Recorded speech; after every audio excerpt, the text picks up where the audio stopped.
Bonjour à vous les lions, je suis ravie de vous retrouver pour la lecture de vos énergies relationnelles et sentimentales pour ce mois de novembre 2023. J'espère que vous allez tous et toutes très bien. Donc on va regarder avec le petit oracle de l'intuition pour commencer le tirage. Je rappelle que cette guidance est très générale, donc prenez vraiment ce qui résonne pour vous. Vous pouvez consulter votre signe ascendant ainsi que votre signe lunaire qui pourront davantage vous parler. Et puis pour les personnes qui souhaitent une guidance privée, vous pouvez me joindre via mon site julieguidance.com. Allez, c'est parti pour vous les lions, ascendant lion, lune en lion, pour ce mois de novembre.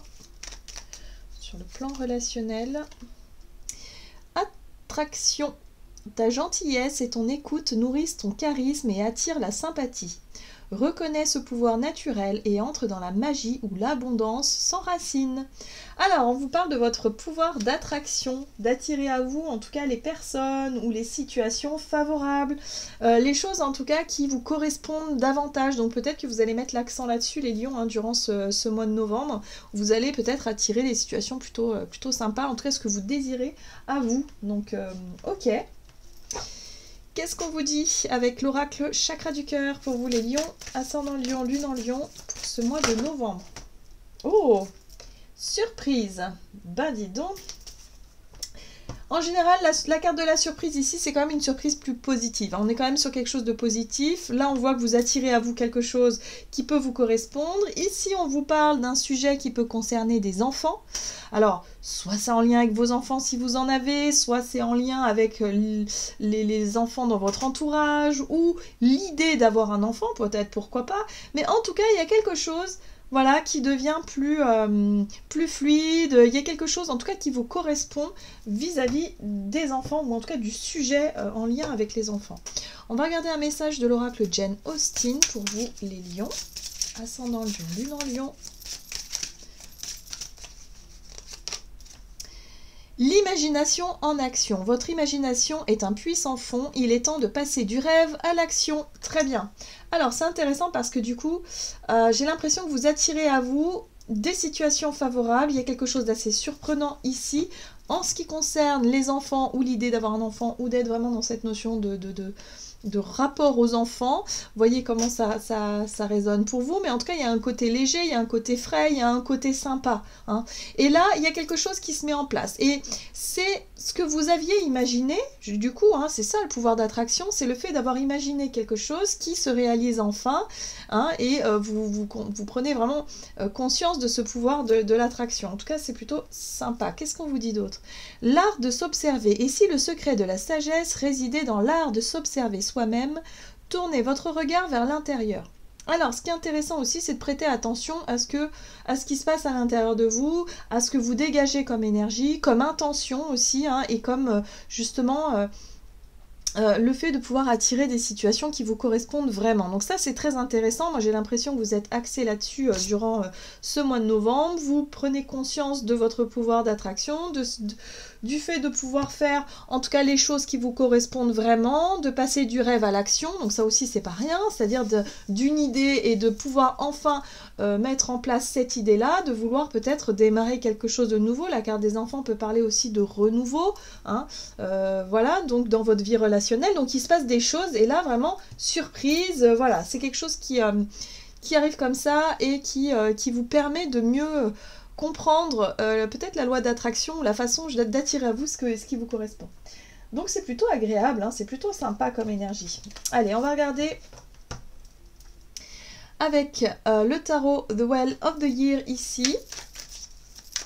Donc, quelle est la situation en démarrant ce mois pour vous les lions, ascendant lion, lune en lion, sur le plan relationnel et sentimental? Alors, vous avez la 4 de coupe qui vous parle d'ennui, de routine, d'insatisfaction, des choses qui ne vous correspondent pas, qui ne vous correspondent plus, d'une attente particulière. Voilà, il y a quelque chose qui... Voilà, c'est une insatisfaction, c'est quelque chose qui ne vous plaît pas forcément. Il n'y a pas forcément le moral au beau fixe parce que vous attendez que quelque chose vienne, arrive, hein, vous voyez, c'est peut-être ça que vous attendez, et qui n'arrive toujours pas. Bon, ok. Ici, on a la reine de denier. Alors, c'est intéressant parce que la reine de denier vous parle du rapport à votre capacité à organiser, à gérer les choses. La reine de denier, elle est très organisée, elle est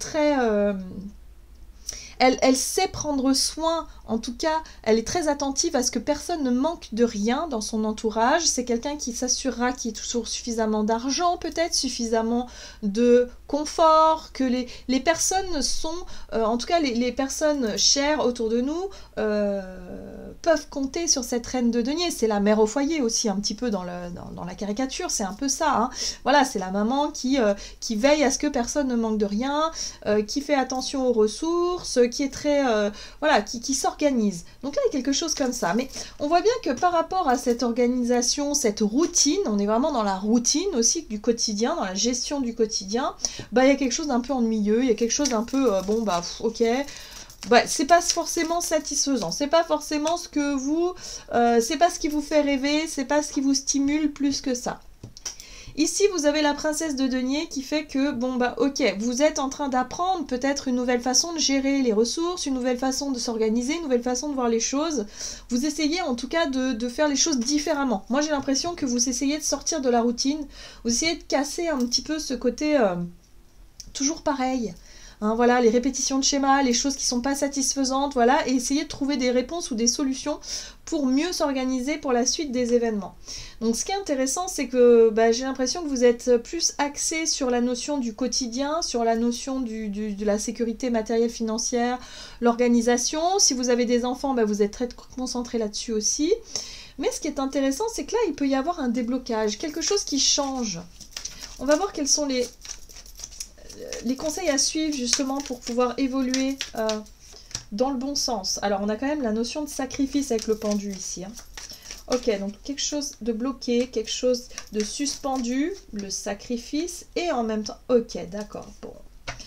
Alors ici les conseils à suivre, ça va être surtout de ne plus faire comme avant.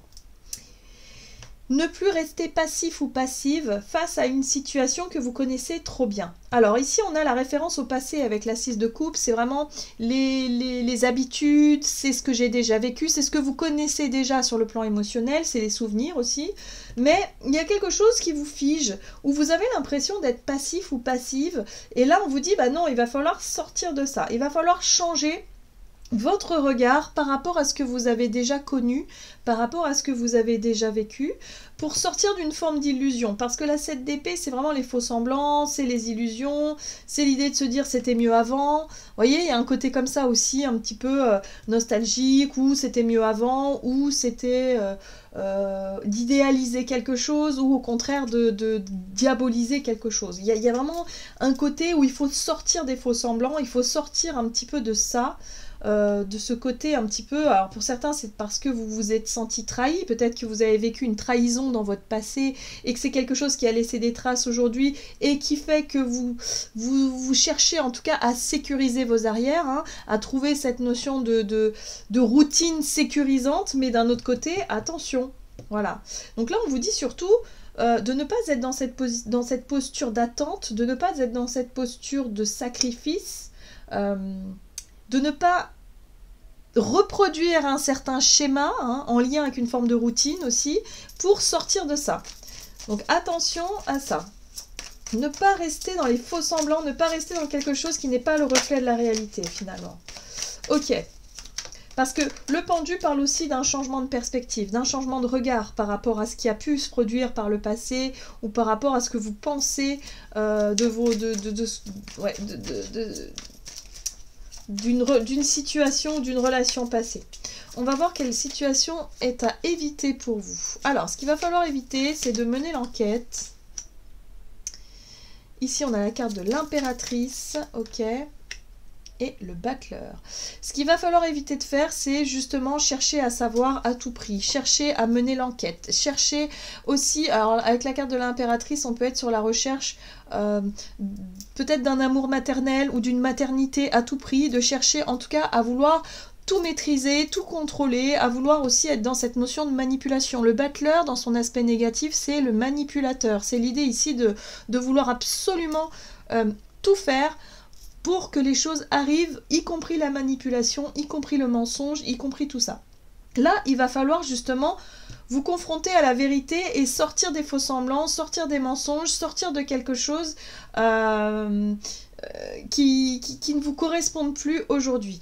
Là, vous allez comprendre que vous allez attirer à vous finalement une situation qui vous correspond. Passer du rêve à la réalité, ok, cool, mais il va falloir agir en conscience et pas agir de façon négative, de façon manipulante ou de façon, je dirais, stratège et pas forcément honnête. Hein. J'ai l'impression qu'il y a un besoin aussi de vous montrer honnête avec vous-même, de lâcher un petit peu quelque chose qui fait référence à une blessure passée, une blessure de trahison en l'occurrence. Hein.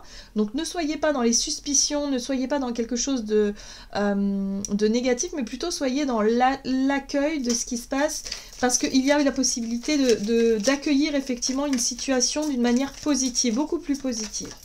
On va voir comment les choses vont évoluer. On a la 2 de bâton ici pour vous. La roue de fortune, ok, très bien, et la 4 de bâton, et ben voilà.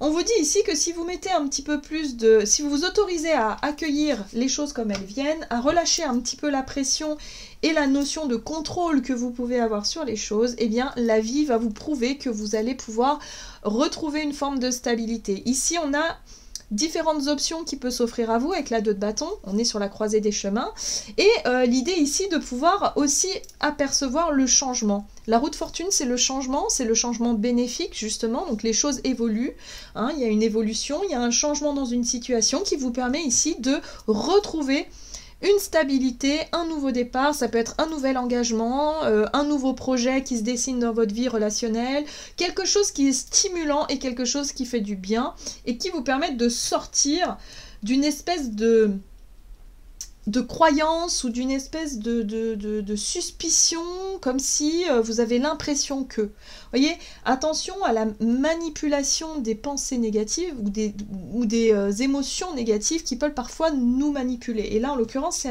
peut-être un peu ça. Il va falloir faire attention à différencier le vrai du faux et à ne pas se laisser...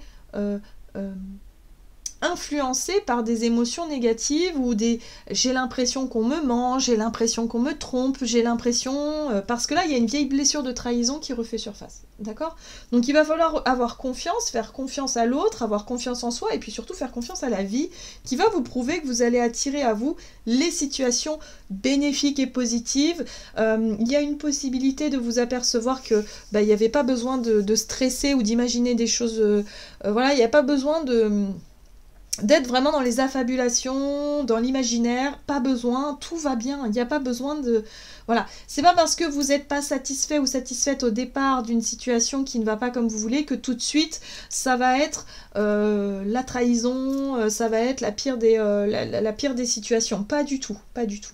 Donc là il y a vraiment un changement dans votre état d'esprit et dans vos énergies durant ce mois de novembre qui va vous permettre d'avancer dans la bonne direction pour la suite.